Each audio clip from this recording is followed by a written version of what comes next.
What's up, guys? Got another UFC video here today. It's going to be on the UFC Fight Night 93 card, ARLOVSKI versus BARNETT. So this fight is, exclusive for only UFC Fight Pass, which means it's not going to be on TV or anything like that. So, for us Fight Pass guys, we'll be able to watch this.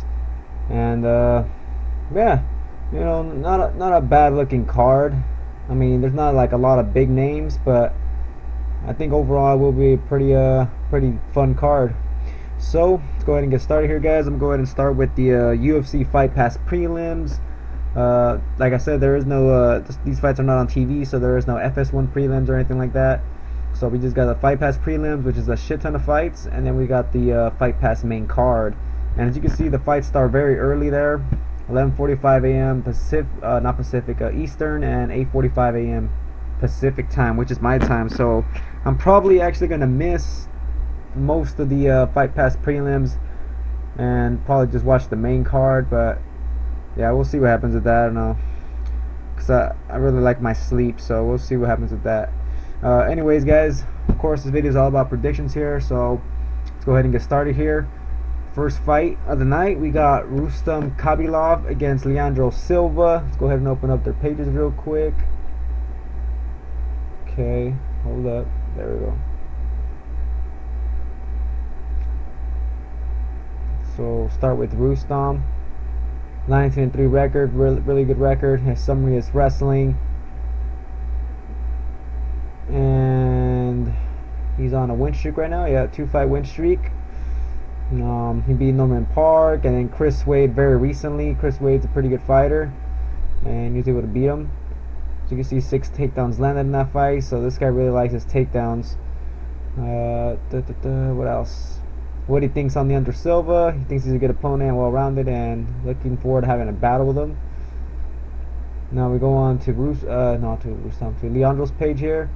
Also a very similar record, really good records. 19-3, striking and jiu-jitsu. His last fight he lost against Jason Sago, who's a pretty good grappler, and it was a split decision loss for him. His last one was against Efren Escudero, not really a high level guy, and his other win was against Luis Gonzalez, who I don't even know, so probably not really probably not another high level guy. But anyway, so we got Khabilov here, who, like I said, is a really good wrestler. His striking is also not bad, but really just more well known for his wrestling nowadays. You guys can see there his takedown average is very high. We go on and check his stats here. He's always getting the takedown at least every fight. Here are the takedown stats. Against Chris Wade, 6 takedowns. Against Park, another 6 takedowns. Against Adriano Martin, I guess he just couldn't take him down. As you guys can see, they're very inactive fight for both of them. Martin was actually the one going for the takedowns there. Against Benson Henderson, who's obviously a really high level, 155 pounder, former champion and whatnot. He got 6 takedowns on him. And yeah, this guy just really likes his takedowns. But as you can see, I mean, in the UFC, he does have a knockout and also another doctor stoppage against Medeiros. But what this guy really likes to do is just take you down and just beat you up from the top and stuff like that, control you. And on the feet, he kind of just wants to just outstrike you pretty much. But his striking's also not too bad. I think he trains out of that Tiger Multi place, or I'm not even too sure about that. Yeah, that was a while back. But anyways, really good wrestling on Khabilov. That's pretty much his background. And yeah, also outstrikes you sometimes. So Leandro Silva here, this guy, as you can see by his record there, he has a lot of submission wins. So he has that jiu-jitsu game, but he really just likes to outpoint you on the feet. As far as his takedowns, as you can see, they're not as good as Khabilov's, and he also doesn't go for much takedowns compared to Khabilov. But Leandro Silva just likes to outpoint people on the feet pretty much, just kind of stay a little bit busier, and yeah, just kind of wants to just outstrike you on the feet, but doesn't really pack a lot of power, as you can see by his knockout percentage there. So not a lot of finishes by knockout for Silva. If he's gonna finish this fight, it's gonna have to be by some sort of submission. So he has a jiu-jitsu advantage in this fight, but I think everything else, I think Khabilov has the advantage here, guys. I think Khabilov's the better striker, and also think he's for sure the way better wrestler. And overall, Khabilov's the more well-rounded fighter here, guys. So I'm going to go ahead and take Khabilov to win this fight. I mean, this guy fought way better competition. And, you know, Silva seems very durable, as you guys can see. So I'm going to go ahead and take Khabilov to win by decision. Khabilov always, more than always, wins by decision also. So, yeah, I don't really see a finish happening here. So, Khabilov by decision. Moving on to the next fight here, we got Scott Askren against Jack Hermanson. Let's go ahead and open up their pages. Hermanson's making his UFC debut. So starting here with Scott Askren, 14-2 record. Summary is cardio, clinch grappling, and cage work and striking. Sorry about that, guys. A little tired. Anyways, Scott Askren against Chris Dempsey was his last fight. He had a first-round knockout against Dempsey, but to be honest, guys, everybody's knocking Dempsey out, and I would say Askren was losing the fight till he got that knockout pretty much. He was just getting controlled against the cage and whatnot, and Dempsey's a pretty small guy too. Before that, he lost to Jocko, who's a pretty good striker. Lost a split decision, lost to him, and before that he finished some guy named Antonio Dos Santos, who I don't know much about. So his wins in the UFC are not against, you know, high-level competition at all. But I think both of those guys are not even in the UFC no more. So yeah. Jack Hermanson here making his UFC debut. His summary: boxing, ground and pound, and wrestling. Let's see.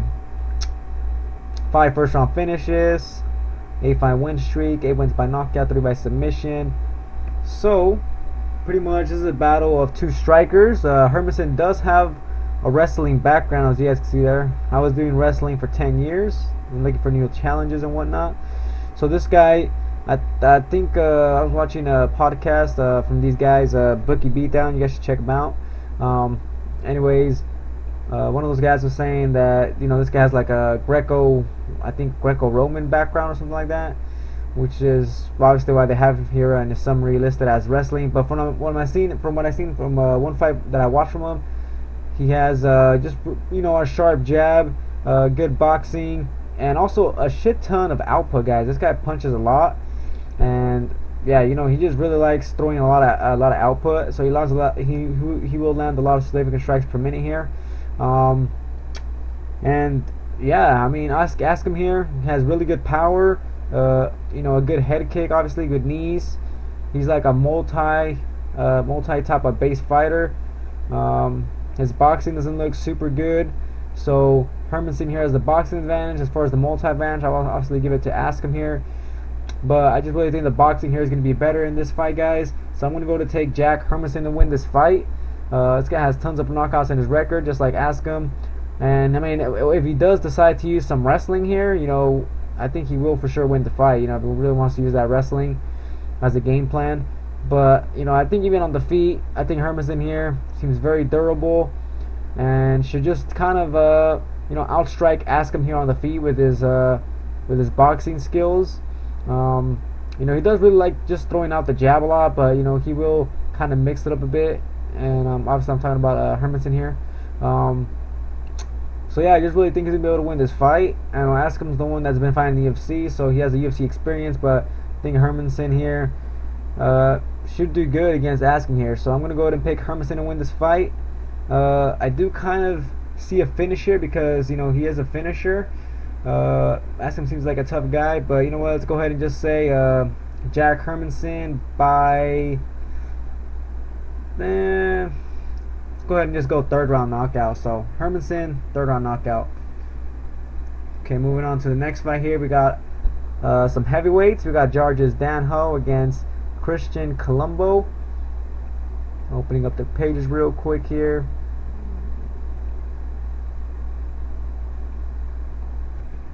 Alright, this thing's about to cut off, so hold up here, guys. Alright, so Georges Danho's page here. His summary is power, agility, and endurance. 32 years old, big heavyweight, 6'2" and 265 pounds. His UFC debut was against Daniel Milanchuk, and Milanchuk pretty much just worked them the whole fight. But in the first round, it was, you know, kind of close and whatnot. You know, Dan Ho didn't do too bad in the first round, but this guy seems very explosive and powerful in that first round, though. 6 wins by knockout, has finished all wins, 4 first-round finishes. So this guy's obviously a big finisher. Let's see. This guy used to power lift. What else do they got on here?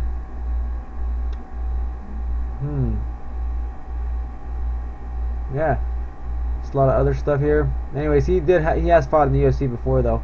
So we got Christian Colombo here. He's making his UFC debut. This guy's 36 years old. So for heavyweight, that's not super old, but you know, he's obviously not a young fighter. 8-1 record. His summary is multi, 6'5", so he's very tall. A lot of reach, also 80-inch reach. 6 wins by knockout, 5 first-round finishes, 6-5 win streak. What else? Yeah, pretty much not too much else. But as you guys can see there, he has a 3-time, you know, multi-boxing champion or whatever from Danish. But overall, this guy obviously, you know, has been a multi-champion. But anyways, guys, so, you know, just by looking at that, you kind of want to say here that Christian Colombo is the more skilled fighter because of his multi background. But the thing about Georges Danho here is this guy's a powerhouse, packs a lot of power, is explosive, seems pretty athletic for a heavyweight. Now Colombo here, I think he's just gonna be a little bit too stiff and too slow here, guys. So, you know, from what I've seen from him, you know, this guy seems like he's a lot older than 36, man. This guy had like ACL surgery and whatnot, and yeah, I just really see him being a little bit too slow and too stiff. I mean, yeah, he could land the big shot, but you know, I just think Dan Ho here should be able to get this fight done, guys. You know, I think he should be able to get a win here. You know, he's not as technical, I guess, as Colombo, but I think Dan Ho here will be able to close the distance and land a clean shot here on Colombo. So I'm going to go ahead and pick Dan Ho to win this fight. You know, I'm just hoping his gas tank is a lot better than his last fight. So I'm going to go ahead and take Georges Danho, and I got him winning by, let's go ahead and just say, 2nd round knockout. Alright, guys, so moving on to the next pick here. Alright, so Taylor Lapilus against Leandro Issa. Let's go ahead and open up their pages real quick.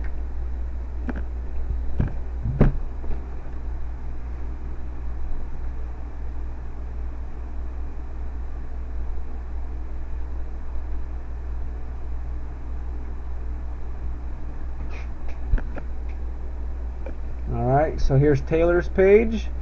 BJJ in submissions is a summary. Very young fighter, 24 years old.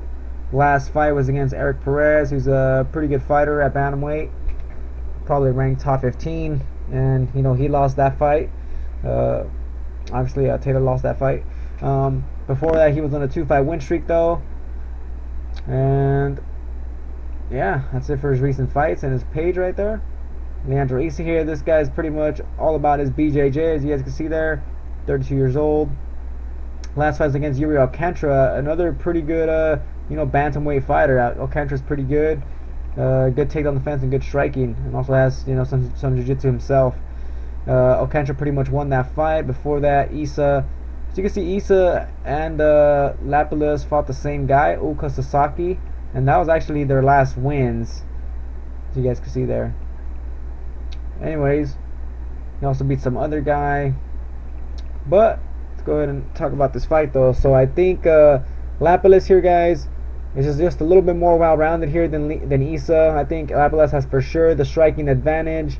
Also, obviously, the jiu-jitsu advantage is going to go to Issa. But I just want to say Lapilus here looks like the way better athlete. And, you know, he moves pretty good on his feet. He has some good footwork. Has a longer reach. You know, could work some kicks. His punches aren't too bad. And overall, I just think Issa here is going to be at a disadvantage here on the feet. And if he can't take it to the ground to implement his jiu-jitsu game, you know, it's going to be probably a decision win here for Lapilus. So, yeah, I'm pretty much hoping on that. You know, I think Lapilus here can get it done. Take on the fence seems pretty good. Issa's takedowns, not too good. So, you know, I think it's going to be hard for Issa to take him down. So, yeah, I just kind of see Lapalus just beating up Issac on the feet. You know, obviously, I think Lapalus is going to want to keep it on the feet. So, yeah, I think he's going to outstrike him on the feet and just pretty much win a decision here, guys. So I'm going to go ahead and take Lapalus by decision. Moving on to the next fight here, we got some bantamweight fighters. We got some girls here. We got Evan Smith against a newcomer, Veronica Masetto. Let's go ahead and check out both of their pages real quick. Ranked at 13 here, women's bantamweight. Evan Smith, 4-1 record, grappling, ground and pound, endurance and strength. She's a pretty big girl, 5'8", 138 pounds or 135 pounds. Her last fight and last win was against Renault, but I really thought that Renault actually won the fight. So, you know, as far as I can see here, she's 0-2 in the UFC. Her other loss was against Pennington, who is obviously a really good fighter. Masetto's page here, 5-0. Very young fighter, only 20 years old. Smith here is 29. Yep. As you can see, Masetto here is going to be at a reach disadvantage, man. She's pretty short, 5'4" for 135er. Her summary is speed, dynamic, and BJJ. She has 2 first-round finishes, 1 win by knockout, 1 by submission, and she started pretty much her pro career this year in 2016. Brown belt karate, black belt taekwondo, and brown belt jiu-jitsu. So she's overall a really well-rounded fighter, but to me, guys, you know, she's going to be at a big size disadvantage here. Evan Smith is going to be a pretty big girl in there. I'm not sure if Masetto's take on the fence is going to be able to hold up against Evan Smith, who is pretty much a wrestler. You know, who's trying to pretty much just improve her MMA game, you know, improve her striking and everything else. But you know what? I'm going to go ahead and go with the underdog here, guys. I'm going to go ahead and take Veronica Masetto. I just think she's going to be a lot faster on the feet. And I think if she could avoid the takedowns, obviously that's a big if, because Evan Smith is really good at taking people down. If she could avoid these takedowns, she could work her striking, work her kicks. Obviously she has the taekwondo background, so she's going to have some good kicks here. You know, throw some punches to set up those kicks. Maybe land something big on Smith. And yeah, I mean, I know she's at a big disadvantage. A lot of people probably picking against Masetto. For me, I'm just going to go ahead and pick her as an underdog here. And yeah, I just think Masetto here maybe will be able to pull it off, but I still got this fight going by decision, so I'll just take Masetto to win by decision. Moving on to the next fight here, Peter Sobota against Nicholas Dalby. I don't want to take too long in the video, so I'm not going to open up their pages, but Sobota here I think is coming off a loss, and Dalby here I think is also coming off a loss. But yeah, overall, guys, this is going to be a quick pick. I think Dalby here is the way better well-rounded fighter here. Way better striker, more versatile, and yeah, I just pretty much see him outstriking Sobota on the feet. Sobota's takedowns are not too good. Dalby's takedown offense is pretty good. So yeah, I just don't think Sobota here will be able to stand with Dalby, and if he does, you know, he's just gonna get outstruck the whole fight. Dalby here doesn't really finish a lot of fights, so yeah, I'm gonna go ahead and pick Dalby by decision.